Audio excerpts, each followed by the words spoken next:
Hey guys, I wanted to make a recap of a couple of the trades that I took between last night and today. Um, there's a bunch of them. I've got uh, the Russell 2000, the S&P 500, what you're looking at now, UCAD, and the dollar Swiss as well. So I want to start on the UCAD because this kind of leads into the content that we've been working on and a lot of the higher time frame stuff, so it shows you that you don't necessarily need to be sitting in front of your charts at all times.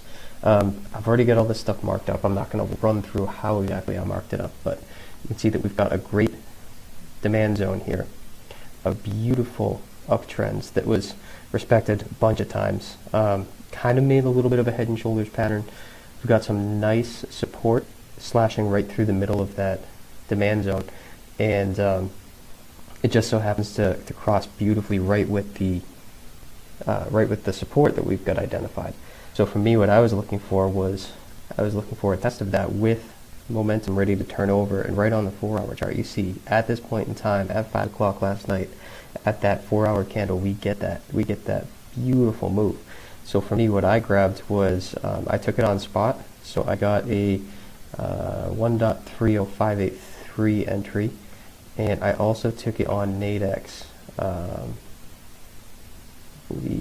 so I had a weekly at 1.3025. So the reasoning behind that was the spot trade was fairly obvious, but the 1.3025 was I wanted to get at this level of consolidation here. I wanted to get underneath this because we're in a demand zone here, so I didn't want to risk. Getting too close to price action. I wanted to give myself a week for that, the rest of the week for that to take off, and sure enough, it did. All right, so we got perfect bounce off of that. Now this is a 4-hour chart, so keep in mind that's almost probably about a 55 pip move right there.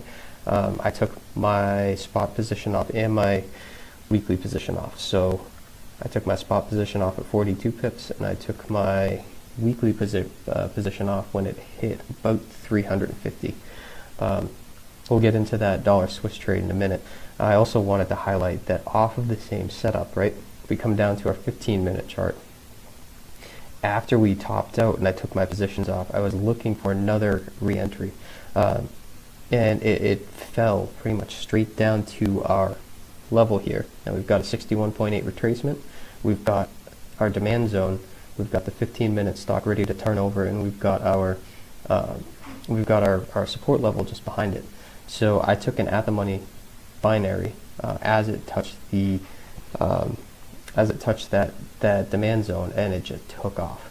And so that one, what was my entry on that one? That one I took 955. So I got that one right as it retested right in this candle. So it was right at the retest of that 61.8, and then it just took off.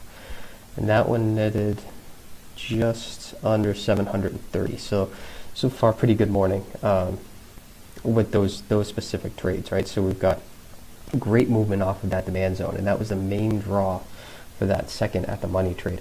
Now I went at the money to try and minimize my my drawdown and to get out quick. I didn't want to risk too much again with that demand zone just below it. So moving on, let's move into the dollar Swiss trade. So you can see that pre-planned, I had that level ready to buy, and it was purely based off of this 30-minute chart here. I had planned it on a 30-minute chart. So we've got a nice move here. We've got a nice uptrend kind of channeling that bottom, and it's spiking down to that level. So you can see that the body's never really closed below these, and so these spikes have been fast movers and lots of profit almost instantly. So I grabbed the spread right here because I didn't like any of the binaries that were available at that time. Actually, I don't even know if there were binaries available at that time, but I took a spread here and I wrote it up to the top. I wrote it up to the channel fill, and so that was just under 500 for that spread. And then you can see that we break out, come back down, retest these levels, and then take off right back up to double top. So this chart has been pretty perfect all morning. It's been a lot of fun to look at and watch unfold. So that takes care of the dollar Swiss trade that I had. And now let's dive into the indices. So we'll start with ES. So this one, we scroll over the daily. So it looks messy, right? There's a lot of numbers on there. There's a lot of things that we're looking at. Really, the analysis was pretty simple. I just did a high-to-high fib, which is something that we'll cover in the course coming soon. So I did a high-to-high fib, and if we zoom in over here, we get a pullback to that 50% retracement absolutely perfectly. And so for me, what that indicates is I'm going to be targeting that negative 23.6.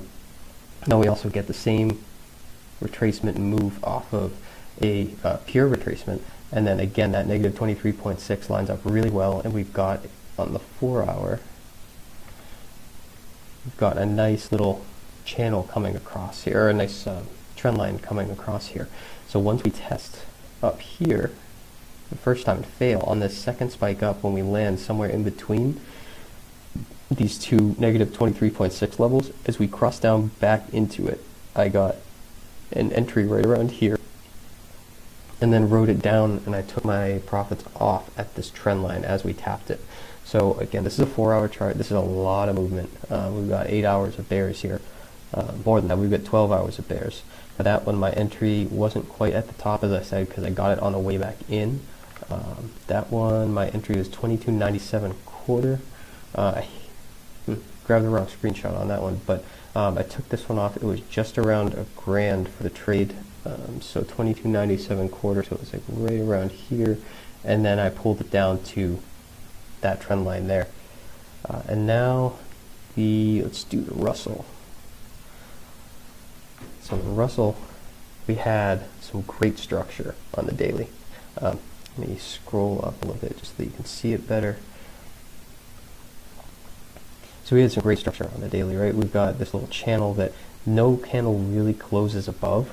So to me, it closed under the 78.6 retracement, so I'm still looking bearish. And we get a nice spike up to that beautiful resistance level there, just above it. And so for me, I was watching on the 4 hour, trying to time my entry here, and I took this just as price kind of formed this cross here and crossed back down, just like I did with the ES trade. So this one, as we got that rejection after it crossed back down and started to make its bear move, I got in right here. For me, when I originally entered, I was targeting this level, and let me just accentuate that a little bit. So I was targeting this level, the purple, and once we blew through that, you can see that we got a little bit of a bounce just before it, but then price just went straight through it. So for me, as we did that, after we blew straight through it, I adjusted, and I didn't have this level on my chart, but I was looking for my next potential target, and sure enough, we got it. So I adjusted, and I ended up taking my profits off here. That one, what was my entry on that? So entry 1384.70, and yeah, you can see that I took it off right at that 1373.40 level. That was just under 2,300 for that trade. So again, pretty good morning. 1373. So I took it off just before that support level there. So that was pretty much the reasoning behind my entries, the reasoning why I exited, and pretty much I wanted to highlight that literally all of these trades, with the exception of the 15-minute UCAD and the 30-minute dollar Swiss, were taken off of higher time frames. And so you can trade based off of strictly higher time frames and just let profits run to you. And that's pretty much what I did with 4 of these trades. So if you have any questions, as always, comment and let me know, and I will see you guys in chat.